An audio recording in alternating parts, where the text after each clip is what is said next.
인간은 생리적으로 기쁨을 추구하는 존재입니다. 그러니까 기쁨이 없이는 한순간도 살 수 없는 존재이죠. 왜 그럴까? 왜 인간은 기쁨이 없으면 살 수가 없을까?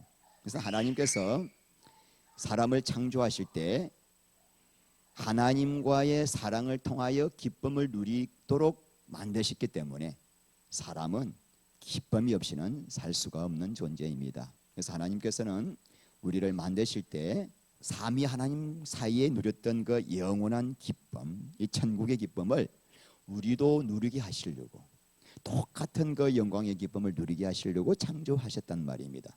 그러므로 우리 인간이 어떻게 하면 이 하나님이 우리를 창조하셨을 때 그 목적의 기쁨을 누릴 수 있을까? 그것은 비밀은 삼위 하나님이 서로 사랑하셨을 때 그 기쁨을 누리셨기 때문에 우리 역시도 우리 안에 들어오신 하나님과 깊은 사랑의 관계를 가질 때 그 기쁨을 우리가 누릴 수가 있는 것입니다. 자, 그런데 인간이 선악과를 먹고 타락하고 말았습니다. 자, 선악과를 먹었다는 말은 하나님과 사랑해서 누리는 그런 기쁨 별로 원치 않아. 내가 주인 되어서 내가 원하는 것들을 소유하면서 기쁨을 누릴 거야 라고 하는 하나님의 목적을 배반한 사건이 선악과 사건이거든요. 자, 그래서 이 하나님을 떠난 순간부터 우리 인간이 하나님과 사랑 안에서 누렸던 그 기쁨을 다 잃어버리고 말았던 것이죠. 그러니까 그때부터 그 빈 공간을 메우기 위하여 우리 인간은 가짜 기쁨, 대리 기쁨을 찾기 시작했던 것입니다. 내가 이렇게 육체의 정욕대로 살면은 기쁘겠지. 내가 이렇게 사람들로부터 인정과 칭찬을 받으면은 기쁘겠지. 내가 이렇게 많은 물질을 소유하고 부자가 되면은 기쁘겠지라고 생각하고 계속 그것들을 향하여 한평생 몸부림치며 살아가는 것이 인생 아니겠습니까? 자, 그런데 우리 인간을 하나님이 만드시기를 하나님과 함께 사랑할 때만 참 기쁨과 평강을 누리도록 만드셨기 때문에 아무리 대리 기쁨으로 채우려고 해도 우리 인간은 기쁨을 느낄 수가 없는 거예요. 점점 그 영혼은 병들고 시들어 가는 거죠. 자, 그럼 구원은 뭘까? 구원이란 다시 그 사람을 창조하셨을 때 그 기쁨을 누리게 하시려고 하나님이 우리 안에 들어오신 사건이죠. 그래서 그 하나님과 우리가 깊은 사랑 가운데 있을 때 우리 안에 뭐가 이루어져요? 하늘 아래의 영광과 기쁨이 충만해지게 되니까 우리 마음이 그리스도의 마음으로 바뀌게 되고, 그리스도의 마음으로 바뀌게 되니까 하나님 말씀을 지켜지게 되고, 하나님 말씀을 지켜지게 되니까 우리의 존재를 통하여 하나님의 영광이 드러나게 되는 것이죠.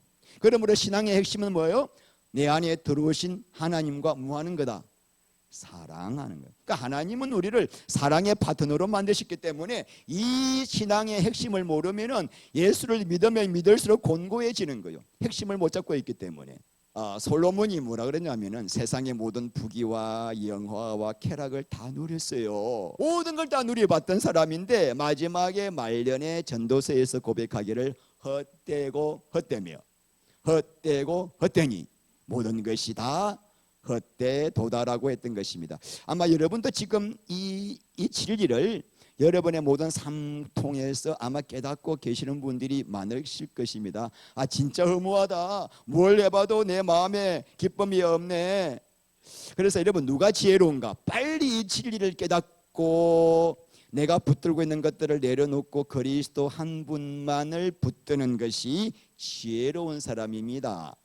그런데 어떤 분은 그래, 목사님, 저도요 웬만하면은 솔로몬이 누렸던 그 모든 쾌락과 기쁨과 세상 오락을 다 누리보고 난 다음에 이거 별것 아니네, 이러면 안 되겠습니까? 그러면 너무 늦어요, 여러분. 내일 일을 너희가 알 수 없도다. 그리고 여러분, 거듭난 사람은 그거 다 안 해봐도 알게 돼요. 이게 얼마나 우리 영혼을 죽이는 독인지, 세상 것들이 얼마나 우리 영혼을 죽이는 것들인지를 거듭난 사람은 성령님이 깨닫게 하심으로 기쁨으로 이 진리의 길을 걸어가게 되는 것입니다. 그래서 제가 이렇게 한번 구원과 변화의 과정을 한번 도표로 한번 이렇게 정리해 봤습니다. 자, 어떻게 해야 우리가 이 놀라운 영광의 기쁨을 누릴 수가 있는가? 첫 번째, 복음을 들어야 합니다. 할렐루야. 복음이란 하나님이 나를 위하여 죽으셨다는 게 복음이에요. 하나님이 우리 인간을 사랑하시다는 수없이 말씀을 구약에 하셨지만은 그 사랑을 처음이고 마지막으로 직접 보여준 사건이 십자가 사건이에요. 이보다 더 큰 사랑 없습니다. 예수님이 나를 구원하시기 위하여 당신의 몸을 버리셨단 말입니다. 누가 나를 위하여 그런 사랑을 베풀 수가 있겠습니까? 이 예수님의 그 엄청난 그분의 사랑의 스토리를 듣는 순간에 성령께서 우리에게 눈의 비늘을 벗겨셔서 야, 예수님 안에 있는 그 영광과 아름다움을 보게 하셔서 우리 마음을 예수께 빼앗기게 만드는 거예요. 복음이. 그래서 회개가 일어나는 거죠. 이때까지 내가 죽어라고 붙들고 있던 이 세상 것들이 얼마나 예수님의 영광과 비교해 보니까 쓰레기네, 똥이네. 회개를 계속 하나님 나 이거 잘못했어요. 어젯밤에 술을 너무 많이 마셨고요. 이런 것은 자범죄라고 하는 거죠. 회개라고 하는 것은 인생의 목적이 완전히 유턴하는 거예요. 이것 있으면 내가 행복하겠지라고 생각하고 그것들을 나의 신으로 섬기며 살아갔던 이 인생을 돌이켜서 주인이 완전 바뀌어서 나는 예수님만이 나의 생명이요, 나의 목적이요, 나의 전부입니다 라고. 어떻게 그런 일이 일어날 수 있습니까? 복음을 들어야죠. 예수의 영광을 보지 않은 사람은요 회개 못합니다. 회개 안 했어요. 전부 다 그냥 불교에서 말하는 참회, 뉘우침을 한 거죠. 또 죄졌다. 아유 속상해. 용서해 주세요. 그게 무슨 회개입니까? 회개란 repentance. 완전히 내 인생의 목적이 복음을 듣고 난 다음에 눈이 열려서 돌이키는 것이 회개라고 할 수가 있습니다. 자, 회개한 사람은 어떤 삶을 살죠? 믿음의 삶을 살게 되니 예수보다 더 귀한 분이 없었어. 내 속에 있는 이 더러운 쓰레기를 다 버리고 예수 그리스도를 내 생명의 주님으로 왕으로 나의 가정한 소중한 분으로 모시고 살면서 살든지 죽든지 이 예수님 안에 사랑 안에서 살아가는 거예요. 그게 믿음 생활이죠. 이렇게 하면은 어떤 일이 생기는가요? 천국의 기쁨을. 왜냐하면은 하나님과의 사랑 안으로 들어가면은 삼위 하나님이 누리시던 그 기쁨의 영광을 누리게 하시려고 만드셨기 때문에. 그래서 하나님 나라는 먹고 마시는 것이 아니요 성령 안에서 의와 평강과 희락이라. 그래서 이 기쁨을 누리니까 삶에 변화가 오는 거예요. 십계명을 지키게 되는 거예요. 이전에 계명을 지키는 사람은 다 오늘 자세히 말씀드리겠지만 율법주의자예요. 내가 지키는 거야. 하나님 계명은 지켜지게 되는 거예요. 요한복음 15장 9절 말씀에 나의 사랑 안에 거하라. 나의 사랑 안에 거하라. 이 말은 나하고 사랑 좀 하자. 내가 자꾸 이 말을 너에게 이르면 내 기쁨이 너희 안에서 너희 기쁨을 충만하게 함이라. 내가 하나님과 누렸던 그 영원 전부터의 기쁨을 내가 너희에게 주어서 이 기쁨을 내가 너희에게 누리게 하기 위해서 나하고 뭐하자? 사랑하자. 1절 시작. 겉으로 나의 형제들아 주 안에서 기뻐하라. 너희에게 같은 말을 쓰는 것이 내게는 수고름이 없고 너희에게는 안전하니라. 내가 지금 마지막 결론으로 말한다. 주 안에서 기뻐하라. 이 말은 뭐죠? 주님 안에서 사랑을 누림으로 뭘 누리라? 기쁨을 누리라 이 말이에요. 기쁨은 주님 안에 밖에 없어. 주님과의 사랑 안에서만 참다운 기쁨을 누릴 수가 있어. 계속 그 이야기를 하고 있죠. 그래서 여러분 빌립보서 4장 4절 보시겠습니다. 4장 4절 주 안에서 항상 기뻐하라. 내가 다시 말하노니 기뻐하라. 계속 사도 바울의 이 빌립보서의 핵심은 주님 안에서만 기쁨이 있고 주님과의 사랑 안에서만 참다운 행복이 있다. 그래라. 그래서 여러분 이런 같은 말을 자꾸 반복해도 나는 절대로 번거롭지 않고 수고롭지 않아. 왜냐하면 이것이 신앙의 핵심이기 때문에 그래서 이 말을 자꾸 들어야 너희 영혼이 안전하다. 여러분, 갑자기 근데 바울이 2절에서 말의 톤이 격해지고요, 갑자기 막 분노를 폭발하고 있습니다. 웬일인가? 우리 바울 선생 말씀 보겠습니다. 자, 우리 2절 시작. 개들을 삼가고 행악하는 자들을 삼가고 몸을 상해하는 자들을 삼가라. 이런 바울이 얼마나 부드러운 사람입니까? 얼마나 예의 바른 사람입니까? 얼마나 정중한 사람입니까? 쉽게 다른 사람을 매도하지 않은 사람이죠. 그런데 바울이 지금 그 개 같은 인간들 말이에요. 지금 이 개도 보니까 집개가 있고 들개가 있는데 이 들개예요. 집개야 주인만 보면은 꼬리를 살랑살랑 흔들고 죽기까지 순종하잖아요. 사람보다 개가 낫죠, 요즘은. 개격이 높아가지고.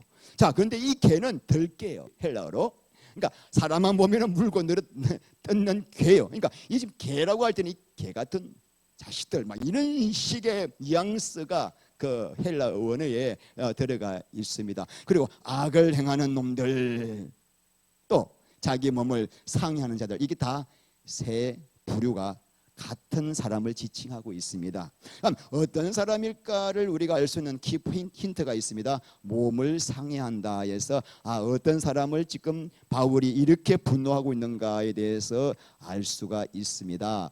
자, 여기서 몸을 상해하다는 말이 카타토메인데 뜻이 뭐냐면은 신체를 절단하다. 그러니까 할례를 아주 격렬하게 표현하는 거예요. 그러니까 지금 여러분 사도 바울이 누구를 향하여 분개하고 있는가 감 잡히시죠? 할례 받지 못하면은 구원받을 수 없다라고 주장하는 그 당시 초대교회 이단 중에 하나인 유대 율법주의자들을 말하고 있습니다. 자, 율법주의자들은 뭐라고 말하냐면은 읽겠습니다. 구원을 받으려면은 예수님도 믿어야 하고 할례도 받아야 구원을 할 수 있다라고 주장하는 사람들입니다. 왜 바울이 이 구원을 받으려면 예수님도 믿어야 하지만은 할례도 받아야 한다는 사람을 향하여 이렇게 격한 반응을 보이면서 분노하고 있을까? 그 이유를 좀 알기 위해서는 할례가 무엇인지 알아야만 여러분이 이 바울의 심정을 이해할 수가 있습니다. 자, 할례가 뭡니까? 할례라고 하는 것은 남자의 포피를 벗겨내는 거예요. 자, 포피를 벗겨낸다는 말은 칼을 대는 거예요. 남자의 생식기에. 그 말은 상징적인 의미가 있습니다. 남자의 생식기를 잘라낸다는 상징적인 의미가 있습니다. 남자의 생식기를 자르면 남성의 구실을 할 수가 없는 거죠. 자, 그러므로 이 할례란 뭐냐면은 철저한 자기에 대한 영적인 파산 선고입니다. 남자가 잘렸을 때 난 남성이 아닙니다. 이것처럼 나는 완전히 하나님 앞에서 내 안에는 어떤 선함도 어떤 거룩함도 없는 완전히 부패하고 타락한 자요, 무능한 자입니다. 내 안에는 하나님의 약속을 이룰 수 있는 어떤 가능성도 없습니다. 내 안에는 어떤 의로움도 없습니다. 내 안에는 자랑거리가 하나도 없습니다. 나는 부패한 자고, 그래서 이제부터는 내가 내 육체를 자랑하지 않고 하나님만 자랑하며 살겠습니다. 하나님만을 위해 살겠습니다 라는 고백이 할례예요. 그러니까 제가 지난주에 할례에 대해서 설명을 드렸습니다. 왜 할례가 생겼는가? 아브라함과 하갈 이야기를 쭉 했기 때문에 그 이야기 다시 반복할 수가 없네요. 그걸 알아야 지금 무슨 말씀인지 이해가 될 거예요. 자, 그래서 이 할례라고 하는 것은 하나님 앞에서 완전히 자기에 대한 영적인 파산 선거고, 신약의 용어로 말하자면 뭘까? 자기 부인. 완전히 가난한 심령에 대해서 퍼토코스라고 그랬죠, 헬라어로. 심령이 가난한 자는 복이 있나니. 나는 하나님 앞에서 하나님의 은혜가 없이는 한순간도 살 수 없는 완전히 영적인 썩어 문드러진 부패한 자입니다. 하나님의 은혜가 없이는 살 수 없는 자입니다. 나를 불쌍히 여겨주시고 나는 이제부터 하나님의 은혜만을 위하여 아버지의 영광만을 위하여 살겠다라고 하는 완전한 자기 파산 선고가 뭐다? 할례라고 하는 것입니다. 그런데 여러분, 파산 선고할 때 하나님이 그 사람에게 뭘 주세요? 생명의 은혜를 주십니다. 복음을 들을 때, 십자가의 복음을 들을 때, 오직 하면 예수님이 나를 위해 죽으셨는가, 이 복음을 들을 때 성령께서 나의 비참한 실상을 보게 하시거든요. 그래서 예수 그리스도를 나의 생명의 주님으로 믿고 그렇게 할례 받은 자 안에 누가 오셔요? 생명의 은혜 되신 예수님이 오셔서 생명으로 거듭나게 하시는 것입니다. 왜 바울이 지금 이렇게 분노하고 있죠? 하나님 앞에서 나는 더 이상 육체의 자랑이 없습니다. 자기를 포기하고 자기를 부인하는 수단으로 할례를 했더니만 이 이스라엘 민족이 할례한 거 가지고 자랑을 여겼던 거예요. 할례 받지 못한 이방 민족을 향하여 이 개같은 이방인들아, 너는 할례도 안 했지? 우리는 할례했다, 이러는 거요. 하나님이 돌아가시겠는 거야. 내가 너희들을 할례시켰어. 거룩한 민족으로 삼아 너희들을 통하여 전 세계 만방에 하나님을 믿는 백성으로 만들기 위한 수단으로 너희들을 택해가지고 복을 주고 할례를 시켰더니만은 너는 할례 가지고 자랑을 하고 있다. 나 할례 받았어, 할례 받았어. 오히려 교만한 민족이 되었다는 것입니다, 여러분. 그래서 하나님께서 예레미야 4장 4절 말씀 보면은 읽겠습니다. 유다인과 예루살렘 주민들아, 너희는 스스로 할례를 행하여 너희 마음 가죽을 베고 나 여호와께 속하라. 그리하지 아니하면 너희 악행으로 말미암아 나의 분노가 불같이 일어나 사르리니 그것을 끌 자가 없느니라. 하나님이 원하시는 할례는 그거 껍데기 벗기는 게 아니었단 말이에요. 아니었단 말이에요. 하나님의 마음은 마음 가죽을 벗겼어. 너 속에 그 부패하고 더럽고 너 잘났다라고 생각하는 그 악한 마음을 덜어내는 것이 뭐야? 할례다. 근데 이 백성들은 할례를 자랑하고 있으니까 하나님이 어떻게 해요? 그게 바로 악행이야. 하나님이 육체를 자랑하는 사람을 보고 악하다 그래. 약하다.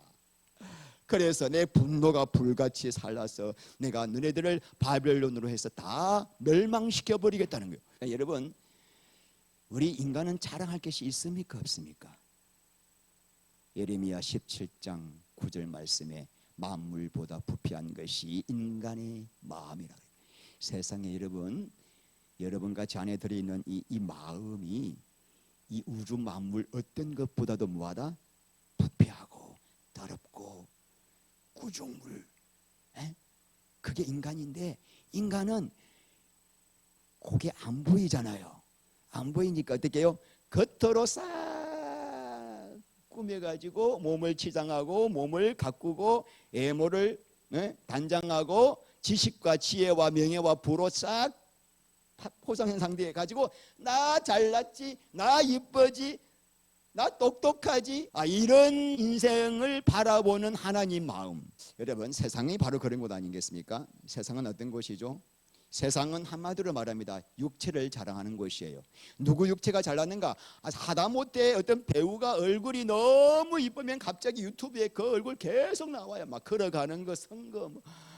이 세상이 육체의 경연장. 이 세상을 그래서 한마디로 표현하면 뭐라고 표현할 수 있으면 바벨탑입니다. 여러분, 창세기 11장 4절 말씀에 바벨탑을 만들면서 그들이 했던 말이 있습니다. 이 바벨탑을 만들어 우리 이름을 드러내고. 세상은 한마디로 썩어서 영원히 지옥 갈 인간들이 껍데기로 포장한 상태에서 자기 이름을 높이기 위해서 몸부림치는 곳이 어디예요? 세상이라는 곳입니다. 그래서 인간이 겉으로 아무리 착하고 선하고 훌륭한 일을 하더라도 그 부패한 마음을 가진 상태에서 자기 육체를 자랑하고 사는 이 세상은 반드시 하나님이 망하게 하시겠다. 요한계시록 18장 2절 시작. 힘찬 음성으로 외치려되 무너졌도다 무너졌도다 큰 성 바벨론이여, 귀신의 처소와 각종 더러운 영이 모이는 것과 각종 더럽고 가증한 새들이 모이는 곳이 되었도다. 이번 바벨론이 있죠.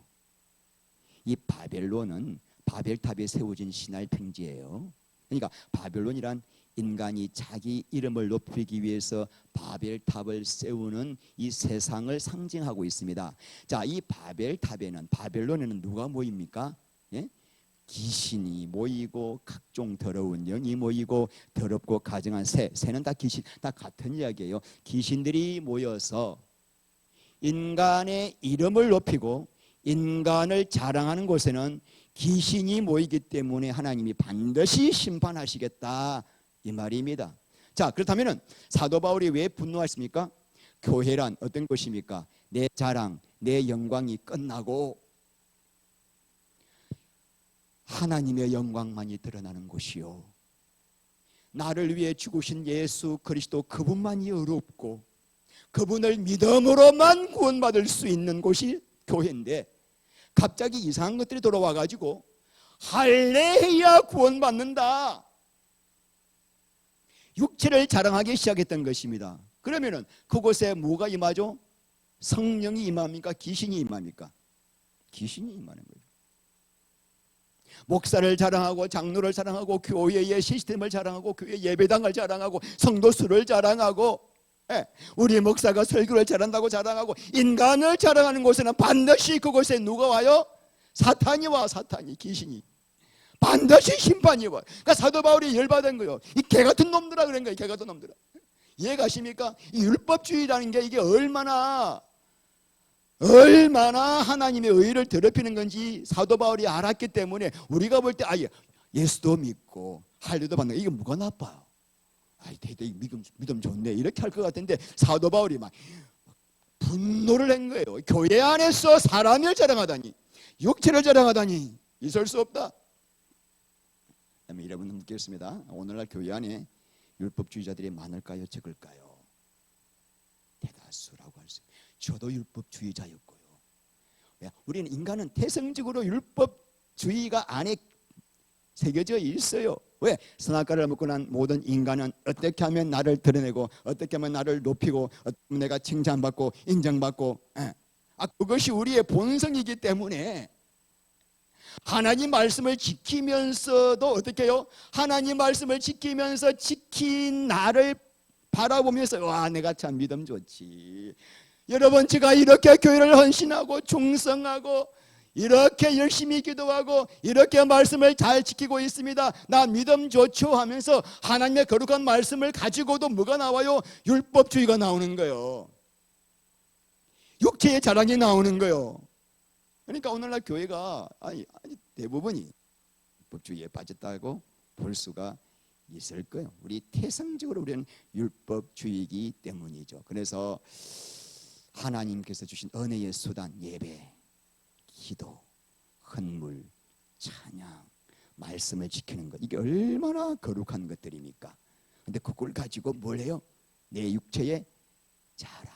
내가 이래봬도요 40일 금식 기도를 3번 했어요. 그래가지고 명함에다 써요. 정보산 기도원에서 40일 금식 기도 3번 했습니다. 이게 지금 뭐 하고 있어요? 지금 누구 자랑하고 있어요? 이게 우리 모습이에요. 내가 왕년에 이게 지금 누구 모습? 내 모습. 누구 모습? 신용주 모습.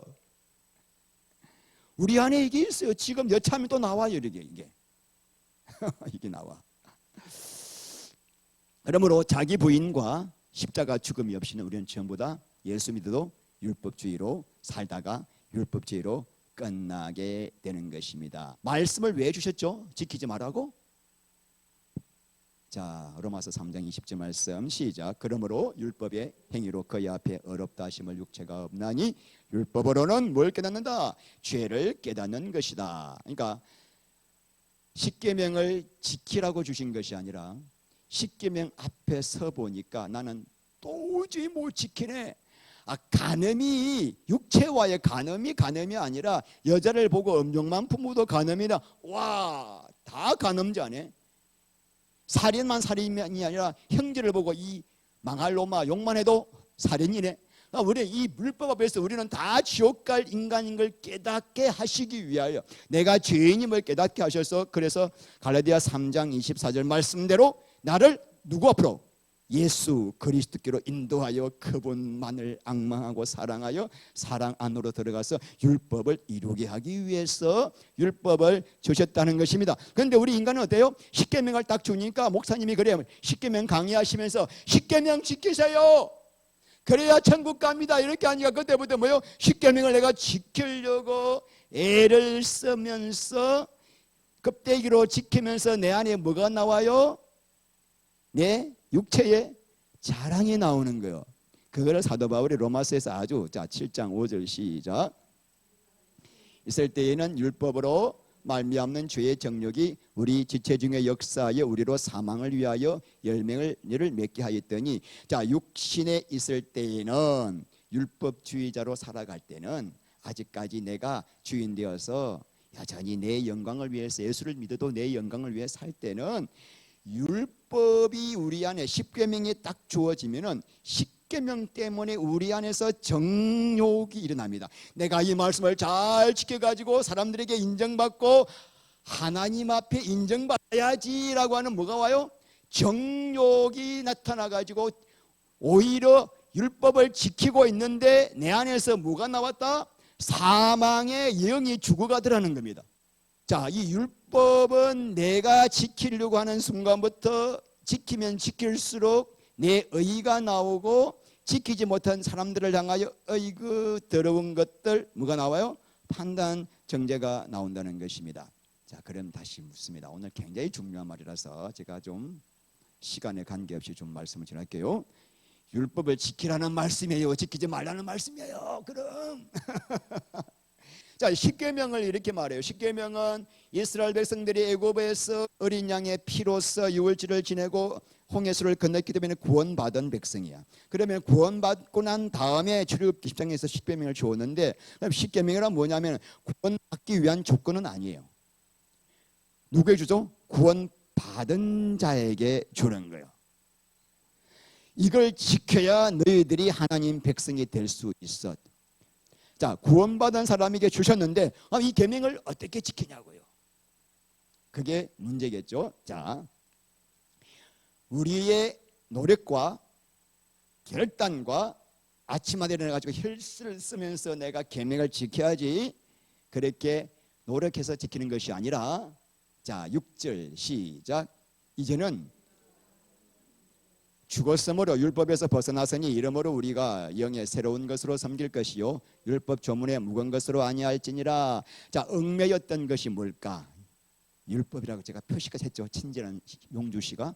자, 얽매였던 것, 율법에서 벗어나서니, 야, 율법을 가지고 내가 지키는 게 아니라 이 율법을 어떻게 지키는가? 영의 새로운 것, 성령님이 우리 안에 오셔서 생명을 주시고 그분과의 교통 안에서 주시는 생명의 능력으로 지키는 것이지, 율법이 하나님 말씀이 이렇게 되어 있으니까 여러분들 지키세요 해서 지키는 게 아니라고 하는 겁니다.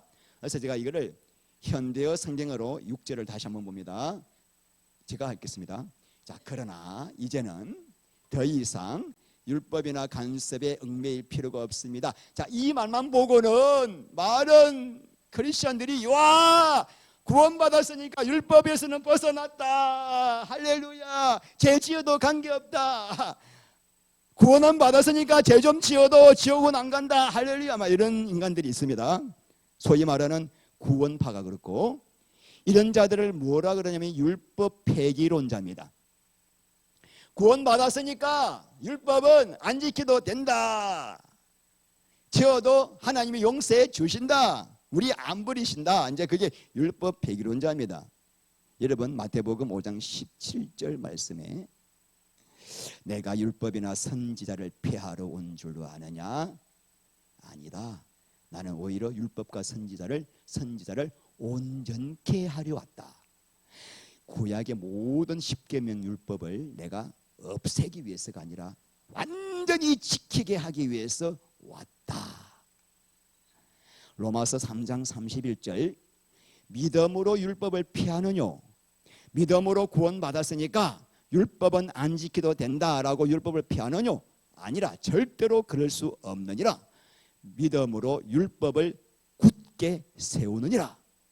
진짜 예수를 아까 제가 그 과정을 통해서 믿는 사람은 율법을 경홀히 여기는 것이 아니라 율법을 굳게 지켜지게 된다. 그런데 어떻게 지켜야 되는가? 그러니까 율법이나 간섭에 얽매일 필요 없다는 말만 듣고는 여기서 이제 끝나는 크리스찬들이 많습니다. 큰일 나죠. 자, 그런 것이란 뭐죠? 율법에 사로잡혀 있던 우리는 이미 죽고, 그다음에 지금은 하나님을 섬기는 성령으로 거듭난 새로운 인간으로 태어났기 때문입니다. 그러니 예전처럼 정해진 규칙이니까 십계명이니까 이렇게 지키라고 하는 규칙에 무조건 복종하며 살기보다는 무슨 방식으로? 새로운 방식으로 여러분의 마음과 뜻을 다하여 예수를 섬기는 것입니다. 새로운 방식이란 뭐냐면은 내 안에 오신 예수님과 영 안에서 교통하는 거예요. 사랑하는 거예요. 그렇게 되면은 율법이 지켜지는 거예요. 그러니까 마음과 뜻을 다해서 내 안에 오신 예수님과 뭐 하는 거예요? 사랑함으로써 뭐가 이루어진다? 율법이 이루어진다는 것입니다. 그래서 이 로마서 제가 안 찍은데 7장 5절 앞에 4절에 이렇게 나와 있습니다. 우리 옛날 신랑은 율법이었는데 율법이 죽었어. 예수님의 죽으심으로. 그래서 우리 새 신랑은 누구예요? 예수님께로 가서 예수님의 신방에 들어가 가지고 예수님과 사랑을 나누면은 열매 맺는다. 이렇게 되어 있어요. 이해가시죠? 확실하십니까 이제? 굉장히 중요한 말씀입니다. 그러니까 여러분 제가 묻겠습니다. 제가 그래서 우리 집사람이 무슨 죄를 짓고 있어. 여보 죄 좀 짓지 마 이렇게 하면은 집사람이 여보 알았어 앞으로 죄 안 질게 이렇게 말했다고 한다면은 저도 율법주의자고 집사람도 율법주의자가 되는 거예요. 이해가시나요? 뭐라 그래야 돼요? 여보 내가 더욱더 자기를 부인하고 주님과의 연합 안으로 들어가서 그분과 더욱더 깊은 사랑 안으로 들어가기를 힘쓸게 나에게는 은혜가 필요해요 이렇게 말해야 이 사람이 뭐야? 복음주의자예요. 근데 대개 우리는 다 율법주의자예요. 목사님 그렇게 하면 안 돼요. 안 되죠. 아이고 다시는 안 그럴게요. 뭐 안 그럴게요. 우리가 안 그런다고 안 그럴 수 있는 사람인가? 우리는 안 돼요. 말로 안 돼. 우리는 어차피 안 되는 인간들이에요. 그래서 예수님이 죽으셨고 우리 안에 들어오셨던 것입니다. 자 그런데 오늘 바울이 그래서 3절 같은 말씀을 하는 거예요. 시작. 하나님의 성령으로 봉사하며 그리스도 예수로 자랑하고 육체를 신뢰하지 아니하는 우리가 곧 진짜 우리가 할례받아 성령으로 봉사한다는 말은 내 안에 오신 예수님과 사랑을 나누니까 성령님이 계속 생명수를 부어주셔요. 그러니까 우리가 어떻게 돼요? 점점 변화되죠. 그러니까 주의 일을 해도 내가 하는 게 아니에요. 말씀을 지켜도 내가 하는 게 아니야. 성령으로 하게 되는 거죠. 그래서 여러분 내가 한 것이 아니니까 내 자랑이 나올 수 있어요 없어요? 내가 혈수를 써가지고 십계명을 지켰으면 내 자랑이 나와야 되는데 내가 한 것이 없으니까 누구만 자랑한다? 그러니까 우리는 절대 나를 신뢰할 수가 없죠. 자, 이 자가 누구다? 이 자가 진짜 할례파지. 육체의 할례한 것은 할례가 아니다. 그래서 로마서 2장 29절 할례는 마음에 할지니. 바울이 그러면서 갑자기 이상하게도 자기 자랑을 하기 시작합니다. 오늘 바울이 좀 이상합니다. 자, 4절 시작. 그러나 나도 육체를 신뢰할만 하며 만일 누구든지 다른 이가 육체를 신뢰할만 것이 있는 줄로 생각하면 나는 더욱. 야, 너네들 지금 유대인이라고 할례 받았다고 자랑하냐? 지금 번데기 앞에서 주름 잡냐? 내 거 한번 자랑해볼까? 내가 어떤 존재인지 한번 알아볼래? 하면서 바울이 갑자기 자기 자랑을 하기 시작합니다. 8일 만에 할례 받고 이스라엘 족속이요 베냐민 지파요 히브리인 중에 히브리인이요 율법 어르는 바리새인이요 열심 오르는 교회를 박해하고 율법에 어르는 흠이 없는 자라. 앞에 세 가지는 선천적 자랑 세 가지입니다. 혈통이 나는 보통 혈통이 아니야. 혈통 뼈대 있는 집안이에요. 그다음에 후천적 사랑 세 가지예요. 자, 8일 만에 할례 받았다 이 말은 뭐냐면은 우리 아버지 어머니가 전부 다 누구다? 오리지널 유대인. 나중에 다른 거 믿다가 돌아온 유대인이 아니고 나는 원조 유대인. 이스라엘 족속 중에서는 무슨 지파? 여러분 베냐민 지파보다 대단한 거 아신가요? 이 야곱의 12아들 중에 제일 막내가 누굽니까? 베냐민이죠. 베냐민은 누가 낳았습니까? 야곱이 가장 사랑하는 아내 라헬이 요셉과 베냐민을 낳는데 그 아들이죠. 그러니까 사랑을 엄청 받은 자입니다. 그리고 다른 11아들은 밧단 아람 라반의 집에서 출생했지만 이 베냐민만큼은 에브랏길 베델에서 길 가운데서 라헬이 낳다가 죽었죠. 그러니까 이 사람은 가나안 출신이에요. 그리고 이스라엘의 초대 왕이 누굽니까? 사울이 어느 지파? 베냐민 지파예요. 그래서 사도 바울도 원래 이름이 뭐예요? 사울이에요. 사울. 왜? 베냐민 지파의 그 자긍심 때문에 사울이라고 지었던 것이죠. 그리고 남유다가 세워졌을 때 남유다와 북이스라엘 10지파가 갖고 남유다에는 유다 지파와 베냐민 지파 2지파가 이루어졌죠. 그러니까 예수 그리스도를 혈통을 이루는 중요한 역할을 했던 지파예요. 그러니까 후천적 자랑, 율법으로는 당시에 가장 철저하게 지켰던 바리새파 중에 바리새인이고, 교회를 박해하고 율법으로는 흠이 없는 도덕적으로 윤리적으로 막 흠잡을 데가 없는 사람. 그러니까 이 정도 스펙을 가지고 명함을 내밀면은 율법주의자들이 대박 대박 이 정도 스펙인 거예요. 그러니까 너네들 지금 번데기 앞에 주름 잡냐? 뭐 육체를 자랑해? 그래, 한번 자랑해보자. 누가 잘났는가 해보니까 이거 뭐 왜 육체를 좀 자랑하느냐 하면은 바로 그 다음절을 말씀을 하기 위해서. 자, 7절부터 9절까지 시작. 내가 그리스도를 위하여 다 해로 여길 뿐더러 또한 모든 것을 해로 여김은 내 주 그리스도 예수를 아는 지식이 가장 고상하기 때문이라. 내가 그를 위하여 모든 것을 잃어버리고 배설물로 여김은 그리스도를 얻고 그 안에서 발견되려 하매니 내가 가진 너희는 율법에서 난 것이 아니요 오직 그리스도를 믿음으로 말미암아 난 것이니 곧 믿음으로 하나님께로부터 난의라. 너희들 갖고 싶어하는 부, 명예, 지식, 혈통 그거 다 갖고 있어. 그렇게 갖고 싶어하는 것들 가지고 자랑하고 있지. 지금 교회 와가지고 자랑하고 있어. 다 갖고 있어. 근데 내가 그놈들을 그렇게 나도 좋아했는 유익하던 것들을 예수님을 위하여 전부 다 해로 여긴다. 해로 여긴다. 왜냐? 예수님을 아는 지식이 가장 고상하다는 표현이 조금 거시기해요. 이 말이 뭐냐면 이 지식이란 것이 성경 공부해가지고 하는 지식이 아니라 그리스도와 실제적으로 연합해서 그분과 함께 교통 안으로 들어갈 때 누리게 되는 하늘 영광의 기쁨과 하늘 영광의 그 평강을 맛보고 나니까 내가 그렇게 좋아가지고 붙들고 있던 것들이 너무나 하찮게 보여가지고 내가 그놈들을 배설물로 여긴다. 그러니까 여러분, 배설물로 여기는 것을 제가 오늘 여러분에게 여러분 예수님이 위해서 여러분 좋아하는 거 있죠.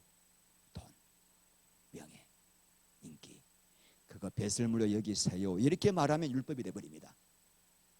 그런데 바울은 그렇게 말하지 않고 있습니다. 너무나 좋은 예수 그리스도를 알고 나니까 내가 좋아하던 것들이 배설물로 보여가지고 그냥 기쁨으로 버리게 되었다 이 말이에요. 너무나 좋은 걸 발견하고 나니까 옛날 것들이 시시하게. 안 그래 여러분? 정말 좋은 것 발견하면은 옛날 것 버리지 않습니까? 오늘 말씀을 이제 맺겠습니다. 이제 말씀을 잘 들으셔야 돼요. 자, 구원이란 뭘까요? 자, 마태복음 16장 25절 시작.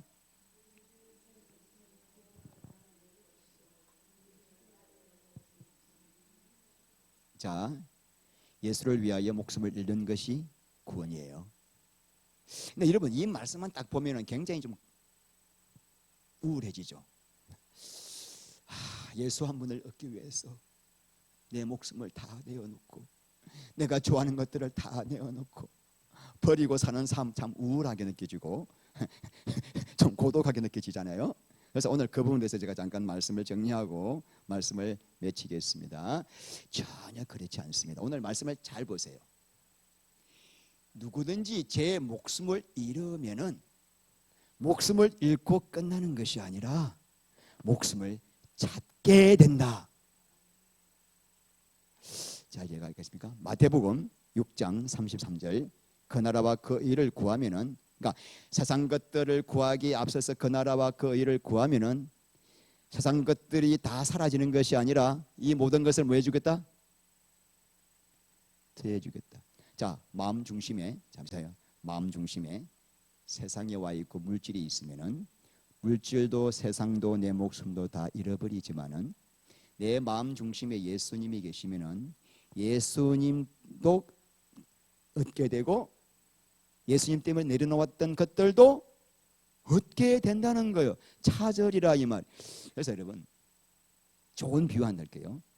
하나님께서 아브라함에게 창세기 22장 말씀 보면은 내 독자 아들 이삭을 모리아산에 번제로 바치라 그랬습니다. 여러분 왜 하나님이 아브라함에게 바치라고 했을까요? 번제를 생각해 보셨습니까? 100세에 낳은 아들 아닙니까? 눈에 넣어도 아프지 않을 아들 아닙니까? 그러니까 이 아브라함의 마음속에는 하나님이 안 계시고 누가 있어요? 아브라함 속에는 이삭밖에 없는 거예요. 얼얼얼얼루 그렇게 하나님과 깊은 관계를 누리던 이 아브라함 속에 여러분 마음속에 두 개가 동시에 존재할 수 없다는 거 아십니까? 한 여자가 두 남자 못 생깁니다. 이 말이에요. 아브라함이 하나님도 섬기고 이삭 못 생겨요. 그러니까 하나님 못 시키는 지금 아브라함이 굉장히 위험한 상태에 있는 거예요. 아, 저다 큰일 나겠다. 나는 아브라함을 통하여 민족의 만민 믿음의 조상으로 세우기를 원하는데 저거 큰일 났다 싶어서 뭐예요? 너 아들을 바쳐라 그래. 물론 고민했겠죠. 아들을 바친다는 건데 아들을 바치려고 하니까 아브라함아 내 독자 이삭에게 손대지 말라. 내 독자 이삭도 아끼지 않은 걸 보니까 비로소 너가 나를 경외하는 것을 알았구나. 그리고는 독자 이삭 대신에 순양이 있어 순양을 번제로 바치고 아들은 돌려받았습니다. 여러분 이삭을 바쳤더니만은 하나님이 이삭을 가져가 버리고 아브라함이 혼자 외롭게 살았습니까? 이삭을 바쳤더니만은 이삭을 다시 받았습니까? 예? 받았잖아. 자, 아브라함 중심에는 이제 누가 와 있어요? 하나님. 하나님이 계심에도 불구하고 아브라함은 늙어 죽을 때까지 아들과 함께 살았습니다. 부요를 누리며 살았습니다. 하나님은 뭘 원하시죠? 너 지금 중심 속에 나도 있고 물질도 있고 이거 안 돼. 이건 안 돼. 근데 너 안에 나만 한번 모셔볼래? 그러면 너가 내 안에 집중만 하면은 그냥 다 누리면서 살게 돼. 십자가 하면은 계속 뭐 나는 다 거지가 되고 뭐 나는 죽고 뭐 아무것도 없고 뭐야. 아니에요. 하나님은 너무 좋으신 하나님. 저는 저 삶을 통해서 계속 체험하고 있는 거예요. 응? 하나님 떠난 인생은 있어도 죽은 거예요. 그래서 이 말씀 읽고 이제 끝나겠습니다. 자, 고린도후서 6장 8절 시작. 우리는 속인 자 같으나 참되고 무명한 자 같으나 유명한 자요 죽은 자 같으나 보라 우리가 살아있고 징계를 받는 자 같으나 죽임을 당하지 아니하고 근심하는 자 같으나 항상 기뻐하고 가난한 자 같으나 많은 사람을 부유하게 하고 아무것도 없는 자 같으나 모든 것을 아무것도 나 없어 주님만 있어 근데 다 가졌어. 이야 이게 그리스도인이에요. 그래서 넉넉하게 여러분 물질 가지고 나누어주고 베푸는 통로가 되기를 바랍니다. 붙들고 덜덜덜 있으면은 물질도 잃고 주님도 잃어요. 비참해요. 우리 예수 믿는 것은 너무나 풍성한 복을 누리는 거예요. 어떻게 할 때? 예수 그리스도가 전부. 자, 이런 놀라운 은혜를 날마다 영광의 빛을 받아서 그리스도와의 사랑 안에서 누리게 되시기를 주의 이름으로 축원합니다. 하나님 감사합니다. 너무나 좋으신 하나님, 생명까지 버리신 하나님, 우리 안에 예수 한 분만 남기를 원하셔서 십자가의 복음을 주셨건만 우리는 여전히 양다리를 걸치고 있습니다. 교회 안에서 육체를 자랑하고 싶습니다. 주님을 더 잘 믿어 나를 드러내고 싶습니다. 더 많은 걸 소유하고 싶습니다. 나 정말 믿음 좋은 사람이라고 보여주고 싶습니다. 다 율법주의자입니다. 하나님, 그리스도의 사랑 안에서 말씀이 이루어지는, 우리 안에 생명의 유업이 이루어지는, 천국이 이루어지는, 빛과 소금의 사명을 감당하는 것이 이루어지는 이 복을 영원토록 누리게 하여 주시옵소서. 예수님 이름으로 기도합니다.